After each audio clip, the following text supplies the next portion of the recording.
ভাই এখানে দেখি তিনটা আপু। আপু সরি আমি না বুঝা তোমাদেরকে ইনভাইট দিয়ে ফেলছি। আমি সইলা গেলাম, তোমরা আরেকটা মেয়ে ডাইকা খেলো। ওই না, তুই গ্রুপ থেকে বের হবি না। তুই যদি গ্রুপ থেকে বের হস তাহলে কিন্তু তোর ওটা কাটতে আলাম। হ্যাঁ শিখা, তুমি ঠিক কথা কইছো। সি আপু তোমরা কি সব বাজে কথা বলতেছো? বাজে কথা না, তুই যদি গ্রুপ থেকে যাস তোর খবর আছে। না আপু, আপনারা যেহেতু তিনটা মেয়ে আরেকটা মেয়ে ডাইকা খেলেন, আমি গেলাম। কোনো মেয়ে লাগবে না, তোর সাথেই খেলবো। এই শোন, তুই যদি গ্রুপ থেকে যাস না তাহলে তোর আব্বুরে ফোন দিয়ে বলবো কি যে আঙ্কেল আপনার পোলা না আমাকে ইপটিজিং করে।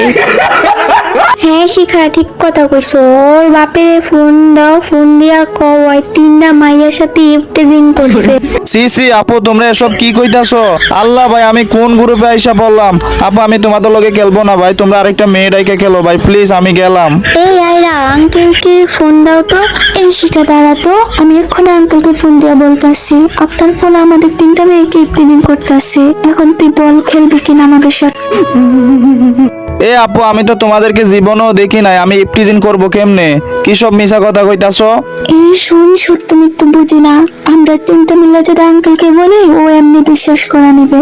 এখন বল তুই আমাদের সাথে খেলবি কিনা। আচ্ছা ঠিক আছে আমি খেলবো, কিন্তু তোমরা একটা মেয়ে নিয়ে খেললেই তো হতো, আমাকে নিয়ে আর কি দরকার আছে?